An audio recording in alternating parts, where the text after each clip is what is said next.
Hello everybody, Grandad here. What am I up to today? Well, today I'm going to tell you a little story about a terrible disaster that took place some time ago, 104 years ago I think, in 1912. And that date, as probably a lot of people will know it, was the date when this ship, the R.M.S.Titanic, sank. Now, I've always had a bit of an interest in this ship, and this box contained a model of it, a model that you had to make. And I made this model of the Titanic after I'd been ill for a long while, about 20 years ago I think it was, when I made the ship. And I was recovering from an illness, and I needed to recuperate. So to help me recuperate a bit, I actually thought I'd build this model ship. And it was the first one I'd done, and I've made a lot of ships since, but built a lot of model ships since, which I may show you. But this particular one was the only one I actually painted. Now I've got the ship here, I'm going to show you in a minute, but I wanted to show you this picture of it, because if you look very carefully on this picture, you may see some details that you might miss when I show you the model. Now, I'll bring the model over now, just to bring it into focus. Now, as you can see, let me tell you a little bit about this ship. This ship was owned by the White Star Line, a company that was formed in 1845 in Liverpool, and they owned the ship. In fact, they commissioned 3 of these ships to be built, I think. Another one called the Olympic, and I think there was another sister ship which I can't quite remember the name of, but I think there was 3 ships built at the same time. Now, it was built by Harland and Wolff, shipbuilders in Ireland, Northern Ireland, and apparently 1,500 men worked on this ship to build it. It took quite a long time to build, because it's a great big metal ship, and it took a lot of work. And apparently eight men died while making this ship. So even before it set sail, 8 people had died on this ship. And it was designed by a chap by the name of Thomas Edwards was the designer of the ship. And it cost about 7.5 million to build, which is an awful lot of money, even in those days. Especially in those days, it was an awful lot of money to build a ship. I mean, it costs a lot more to build now, I suppose. And in fact, an interesting fact that I'll just throw in at this point, when they're talking about the cost of the ship, the actual film of the Titanic, starring Kate Winslet and DiCaprio, cost more, almost twice as much to make a film about the ship as it did to build the original ship, which is quite interesting. Now the ship, as you can see, it's quite a long ship, narrow sort of ship, and it's actually 882 feet 9 inches long. That's to give you some idea, it's about the size of 2.5 football fields from end to end.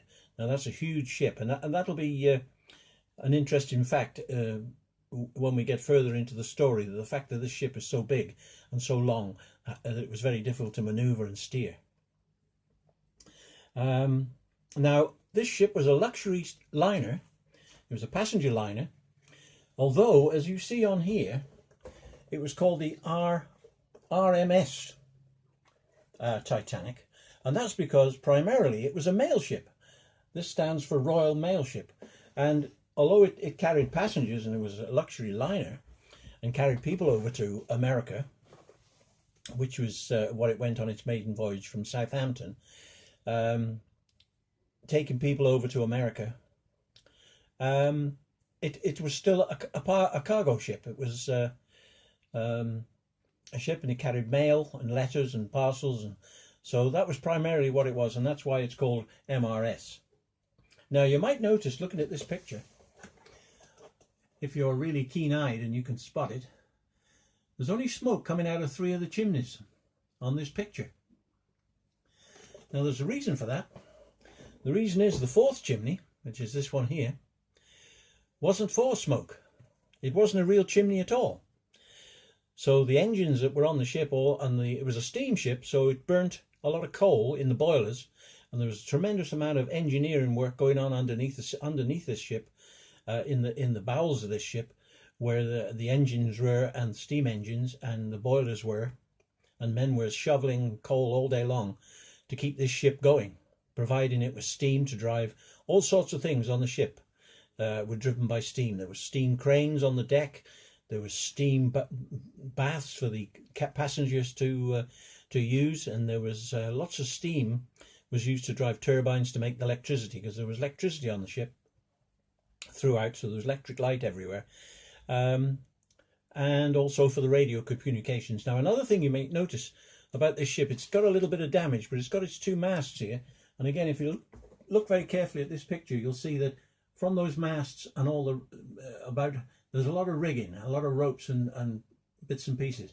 Well, the main one across the middle here is actually a radio aerial, and that stretched from one mast to the other. Now, I didn't put that on my model because it was too difficult to do. As you can see, it's very small, tiny pieces all on this ship, and it was very difficult actually to make it. So I didn't actually put the rigging on, unfortunately. I never finished that because it was so difficult to do. But that was the radio communications. Now, the radio in those days wasn't anything like it is today. I mean, there was no long distance radio. All they used was Morse code and a telegraph, which they sent messages. And even with this big aerial on the top of the ship going from one end to the other, they could only broadcast and receive messages for about 350 miles, I believe, which is not a great deal. And it's a pity, really, because obviously if they'd had the communications there today, there wouldn't have been such a terrible loss of life from this tragedy. Now, it was built as a luxury liner, as I've said, as well as a cargo carrying ship. And the area above, there was 8 decks going through the ship. And these various levels for the passengers was the height of luxury. It was built to look magnificent. It was called the Ship of Dreams, and for some people it obviously was. I mean, it cost quite a lot of money to ride on this ship, to get a trip on this ship, and they paid an awful lot of money. And I suppose when you pay a lot of money, you expect a lot of luxury. But I think the luxury that was on this ship at the time was over the top. I think the first class passengers were really spoiled. I mean, they had every amenity. They had staterooms and marble fireplaces and chandeliers, and there was a magnificent staircase that went right through from several decks. I think there was 8 decks on the ship, and it went through several of them, where they could walk down this magnificent staircase was built, and a glass dome on top, which was magnificent. So no expense was spared for the passengers, and it was based apparently on the Ritz Hotel chain of hotels, so that the luxury was there. But unfortunately, there was second and third class passengers weren't treated quite so well. I mean, the second class passengers had to share cabins, 4 to a cabin, and the third class passengers, I think there was only 2 baths for about 100 people. The division between the upper class and the lower class passengers was tremendous. I mean, I know the cost of the fare was a lot less for people who were traveling in third class, and these people were more or less immigrants, I suppose you could call it. They were people that were leaving England or anywhere they wanted to be, Ireland and England and other place on the continent, and they were heading for a new life in America. They were hoping to start a new life, and in fact there was actually I think it was 13 newlyweds, people who just got married or planning to marry or were married, sailing on this ship for a new life in America. Now, it left from Southampton in England after it's done its trials. It left. It was launched in Belfast in Ireland, and then it had 80 I don't know, it was 80 days or 80 miles sea trials, where any bits and pieces that weren't working properly were put right. And then it ended up in Southampton, where it's picked up its passengers to set off on its maiden voyage. Now, I did hear a story which I didn't find when I'd done a bit of research on this to do this video, I'm sure I heard a story somewhere along the lines that said that the ship actually had a fire on board before it set sail, and that really it shouldn't have set sail. That the damage caused by that fire should have been put right before it set sail. Now, I don't know how true this is. I haven't found any evidence of it during my research, but I'm sure I heard about it somewhere. And apparently the damage that was caused to the ship was because this was a steamship, it had to carry a lot of coal. There was a lot of coal to be used. I mean, it was 900 tons, I think, was mentioned per day, was shoveled into the boilers to keep the steam going and the power to power this ship and to all the various things that it was used for. So there was a tremendous amount of coal, and it was kept in bunkers. Now, apparently, one of these bunkers caught fire, because when you put coal in a big container, it can spontaneously combust. And I'm sure I heard somewhere that there was a fire on board which damaged some of the plates between the coal bunkers. Now, I don't know how true this is and how much effect it had on the actual disaster. But the thing about this disaster, which is uncanny, is there was no one reason why the actual accident happened. It seems to be a combination of things which occurred, which meant that people didn't react as quickly as they ought to have done, or didn't do things that they should have done, that contributed to this combination of things coming together all at the same time to cause this terrible tragedy. Now, as I say, it was a luxury liner, and it was just like a small town going along. I mean, there was every amenity on board. They had libraries, they had saunas for the steam rooms, and all sorts of amenities. And it even had its own newspaper, and that was called the Daily Bulletin, I believe. Was a newspaper which would tell you everything that was going on board ship, and any news of what people were doing and everything. So it had everything on board that you could possibly want. And people even took their dogs on board when they went on this cruise ship. They were even able to accommodate dogs, and I think there was 12 or 13 dogs went on board. Unfortunately, only 3 of those dogs managed to survive the fatal crash, and managed to get into Lifeboat somehow. They're probably little dogs, and they were able to be carried. But 3 dogs apparently survived out of the 13 or so that were on board. And strange thing about it is, every day these dogs had to have some exercise, so they used to take them for walks on an area of the ship. Every ship has what they call a poop deck, and I thought it was quite funny that they say that the dogs were exercised every day on the poop deck, which is quite funny. But anyway, that's by the by. Now, the actual ship was supposed to have 2 days before the actual disaster. It was supposed to have a boat emergency drill for the lifeboats, a lifeboat drill. Now, for some reason, Captain Smith, who we'll get on to just now about Captain Smith ordered that the lifeboat drill was not to take place. Now, why that was, I don't know, but for some reason that it was cancelled. And it's interesting to think that there was a lot of important people on board this boat. And I think maybe there was certainly representatives of the designer. I don't know whether the designer himself was on board. He might have been, this Andrews, whether he was on board. But there was certainly somebody, I think, by the name of Esme. I think he was something to do with the White Star Line. And it was important to him that the ship was altogether working correctly. So he was sort of perhaps putting pressure on Captain Smith to do certain things. Maybe he thought he was, responsible for him not having the drill that they missed out, the lifeboat drill. Maybe he said it was unnecessary because it would only upset the passengers. I don't know. And there was a lot of talk about the accident being the fault of Captain Smith, because he allowed the ship to sail too fast in icy conditions, because certainly they knew that the ice was there. They had radio communications from various places, Morse code over the radio, and told them there was ice in the area, and so they knew about the ice. But Captain Smith, I mean, this ship could go pretty fast. I mean, it had a top speed of about 24 knots, I believe, which is pretty fast for a big ship like this. And obviously big ships, you can't maneuver them very well, so it meant that going at that speed, it would be very difficult to avoid and to steer around any obstacle that came in the way. Now, the Captain Smith, incidentally, we're talking a little bit about Captain Smith.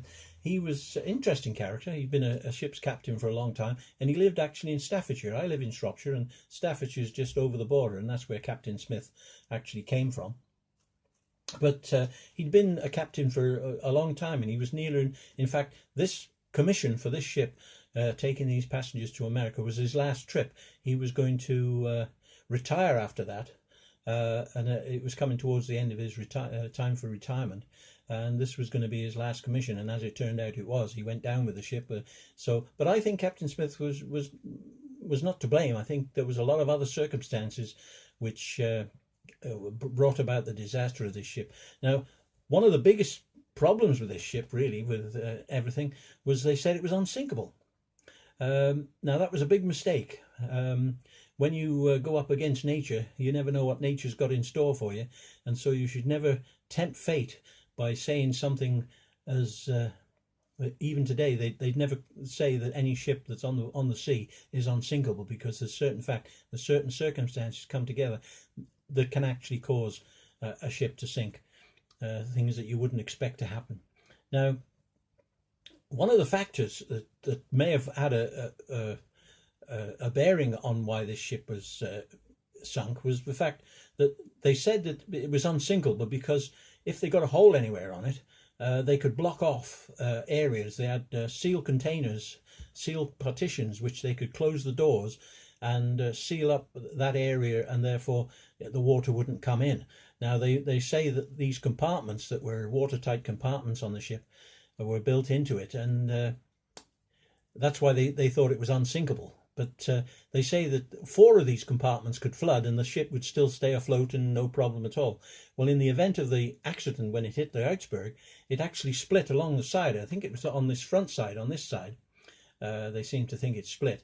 And it actually breached 6 of these compartments, and therefore they were able to flood.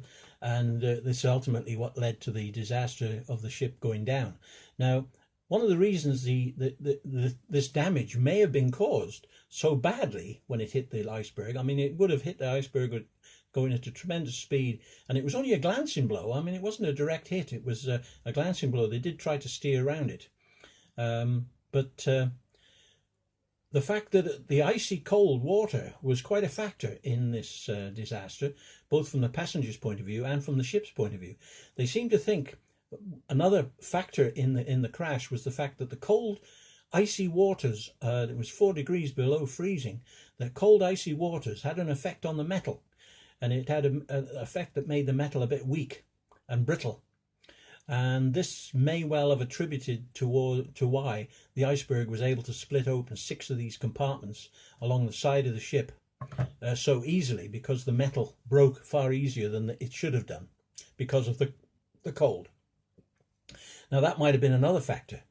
Now, I mentioned about the ship being so big and unable to steer. Now, of course, the accident happened at night and the visibility wouldn't be very good. But if you look on the front of this ship, there's a mast here. And just in the front of the mast, if I bring it close in, you may be able to see there's a little box. Maybe show it better on the... No, it's not shown up on the picture. On the front here, on the front of this mast, there's a little box. Now, that little box doesn't look much on this model, but that was actually a lookout point. And there was two men were assigned to stand inside there, 2 sailors, and they were looking out to see anything that might be in front of the ship, and then report back to the captain on the bridge so that he could, or the people who were on the bridge, what's going on and anything they might see. Now, apparently, for reasons best known to fate, they weren't. They didn't have any binoculars. Now, they had binoculars on the ship, but for one reason or another, we don't know, binoculars weren't issued, or they weren't taken into that little box, so the men looking out to see if there was any obstacles in the way, like an iceberg, meant that they didn't see the iceberg till it was too late to avoid it. Now, apparently there was, if they'd had the binoculars, they could have seen it a little bit quicker. And I don't know how they communicated from the little box there down to the captain on the bridge. But there apparently was at least a 30-second delay in the message coming from, iceberg ahead, from the men on watch to the actual incident of being told on the bridge, so that they started to turn the ship as best they could, as fast as they could, to avoid the iceberg that now had been obviously spotted. And had it been that they had binoculars, maybe they'd have seen it sooner, they could have diverted a bit quicker, and that 30-second delay may have meant all the difference between missing the iceberg and hitting it, because the ship was travelling very fast, and if it had turned a little bit quicker, it might have avoided that iceberg. So there's another incident of fate taking a hand. 30 seconds either way may have made all the difference, and it may not have hit the iceberg at all. Now, another thing that was interesting, as I said, there was the communications was only by Morse code radio, and it only went 300 miles. They weren't able to communicate very far, but they were able to communicate and contact other ships around about. Now, there was a ship not far away when the accident happened. It was called the Californian, which was only about 6 miles away. Now, when the actual disaster happened and the ship struck the iceberg, of course, nobody really panicked at the time when it hit it. They thought the ship was unsinkable, so there was no real panic on board for the first while. Anyway, they thought the ship would stay afloat, and they did try to make contact with somebody for help. And presumably they knew that the Californian was local, not far away, so they may have tried to signal. And apparently they sent up rockets. Now, it wasn't best known in those days that if you send up a rocket, it was a distress rocket. I mean, the Californian people on the Californian saw the distress rocket, saw rockets going up, and they didn't think there was anything wrong with that. They didn't think that those were distress rockets. They thought they were just fireworks that they were celebrating, and there was no, they didn't take it as being dangerous. And they even shut down the radio people who were on the Californian had actually shut down the radio for the night and gone to bed.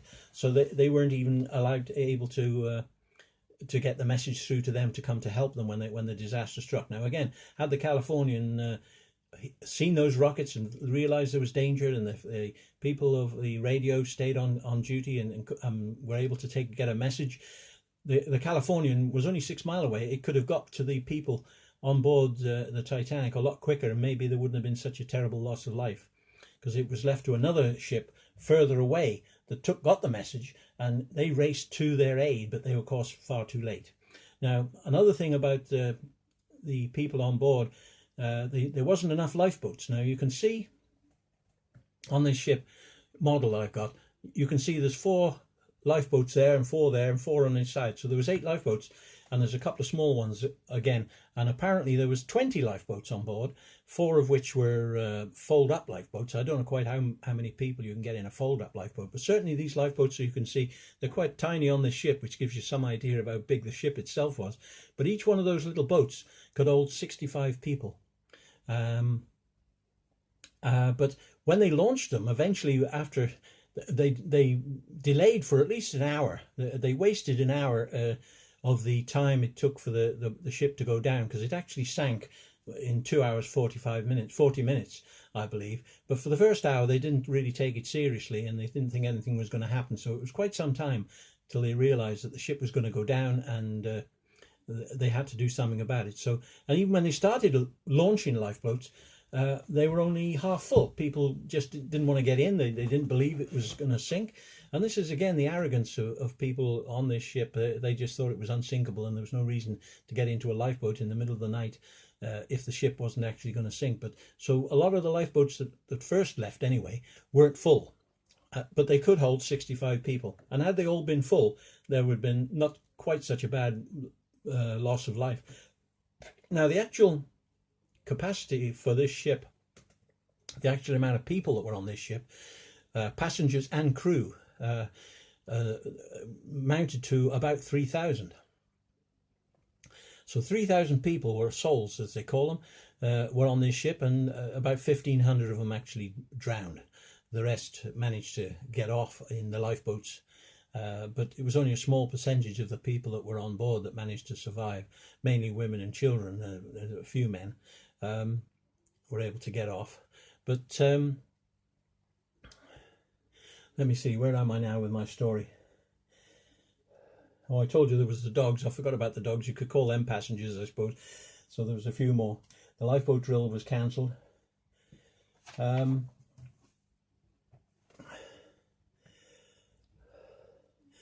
Now, they say that the ship was travelling at 22 knots when it hit the iceberg, which is, as I say, pretty fast, really. And apparently they blame Captain Smith for the fact that it was going too fast. Now, again, it may not have been his fault.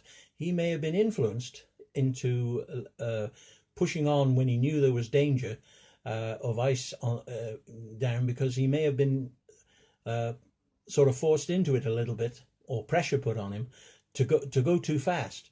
Because I'm sure he wouldn't have put the ship in any danger if he'd really thought about it. But he may have had pressure from the White Star Line management to get to America as quickly as possible. Because if they got there, the quicker they got there, the better publicity the ship would have got as a transatlantic crossing way of, taking that journey, and people would have been more likely to pay to go on the ship. It got there quicker. So that may not have been Captain Smith's fault, that he actually said to steam on ahead. And I mean, he obviously didn't think there was that much danger, because he was actually in bed when the actual action happened. He'd been at a bit of a party, I believe, and they say he might have been even a bit drunk. Well, I don't know, if you're a captain of a ship, maybe you're allowed to have a drink, and he'd gone to bed and left the ship in capable hands of the people on board, because there was, as I say, there was 900 people on here, a lot of crew. So he was delegating his authority. He wouldn't have been on the ship's bridge all the time. There was other people to do that. So again, it was a combination of the fact that it was going too fast, and they didn't see the iceberg soon enough, and the metal, when it struck, it wasn't quite as strong as it could have been. Maybe the damage caused by the fire, if it actually happened, meant that this ship was almost doomed. There was a combination of things happening that was things that almost uncontrollable circumstances that caused this ship to go down. Now, one of the reasons, one of the things that was mentioned on board the ship, because of course the holes were in the front of the ship, and what would happen is the front compartments were flooding, and the ship itself was actually sinking at the front. So it was going in this sort of shape. And as you can see, as I show you what's happening, if you imagine the water being about here somewhere, as the front end of the ship was being weighed down by the water pouring in at the front end, because once the front end went to a certain depth, it meant that the watertight compartments had no effect anymore, and the water was just piling in and pulling the front of the ship down. Now, this was a counterbalance situation where, as the front went down, the back came up, and in fact the ship came out of the water up into the air. Now, there comes a point where the pulling down and the forcing up becomes too great, and the ship, unfortunately, just couldn't take that strain, and the ship itself broke in half. In other words, a split occurred somewhere midships, somewhere here, and the front end sunk away. The back end sunk back down to the sea for a while, and then was pulled up again. So this twisting action actually snapped the ship in half. And when they found it some many years later, they've now discovered the Titanic on the bottom, and it is actually in two pieces. There was some people said that it went down in one piece, other people said it broke in half. Anyway, it's been confirmed now that the ship is actually on the bottom of the sea, some 22 miles down, 2 miles down, I think it is, something tremendous depth, and people have been down there. And they found the Titanic, and it is, yes, you can see that it's been buckled in the middle, and it is in two pieces. So that was definitely true. But it took quite a time. It took 2 hours 40 minutes, as I've said, to sink. And so really there was enough time for people to get off into those lifeboats, and had they have been full, a great many more people would have survived. Now, apparently, from what I can gather, everybody on board the ship had a life preserver, one of these suits that they put on. I think they were only cork. They weren't as good as the ones today, but they were certainly enough to keep you afloat. So when people jumped off the ship eventually and went into the water, because it was only a couple of hours after the disaster that help came, and so people could have survived in the water for that length of time swimming with these life preservers on. But the problem was that the water was so cold. As I said, it was 4 degrees below freezing, so people didn't drown from going into the sea. I suppose a few did, but I mean a good many wouldn't have drowned. They were actually froze to death. The water was so cold that they just froze before help could come. In fact, there was one chap who was one of the last off the ship. When the ship went down, he was on the very back end here. Ooh, a bit like DiCaprio and his girlfriend. They when the ship went down, he was on the end here, and apparently there was I think he was the ship's baker. He had drunk a lot of alcohol. Presumably he thought if he was going to die, he was going to die happy. So he drank a lot of alcohol, and when he went into the sea, and apparently it saved his life, because he swam for a couple of hours in the freezing water, and until he was eventually picked up, managed to get onto an upturned lifeboat that was floating about there, and he actually survived. A great ordeal, and all he had was swollen feet, because they managed to pull him onto the lifeboat and his feet were still dangling in the water, and he had sort of frostbite and frozen swollen feet. But he actually survived, and he put it down to the fact that he drank a lot of alcohol, and that kept his blood warm enough to keep him alive. Now, whether that's true or not, I don't know, but that was a story that went round. But this ship was a very sorry state, really. I'm just trying to think anything else I can tell you about this ship. There's a great many stories about it, and now the film they made about it was I've looked into that a bit, and in the film they spent an awful lot of money. As I said, they spent twice as much on the film as the actual ship itself cost to build in the beginning. And so they researched a great deal of all the stories from people who survived it, and they got information. And the film itself, although it's a story about a love story between two people that met on board the ship, there was people on that ship that relate to that story, only in part. Certain things in that ship actually happened. People were witness to it, and they saw it. There were actually lovers on board. They weren't it wasn't portrayed in exactly the way that the real life lovers were, but there were people that were on that ship. There was a duel that was involved in the romance between these two people, but it wasn't quite how it was portrayed on the film. But it sort of happened in a roundabout sort of way. So they used all the stories that they could get and fitted them into a story on board ship. So if you ever see the Titanic film, you can bet your life that was pretty much what actually happened on board that ship. Not necessarily to the people that it was portrayed on the film in, but somewhere along the way, those things actually happened. And there was actually only one Chinese person which was on board the ship, and he managed to survive by sort of pretending to be a girl. He managed to get onto the boats, which were only women and children first, as they say in those days, and even today, I suppose, women and children would get the priority to go on the lifeboats first. And apparently he survived by sneaking onto one of the ladies' boats, and nobody noticed for whatever reason.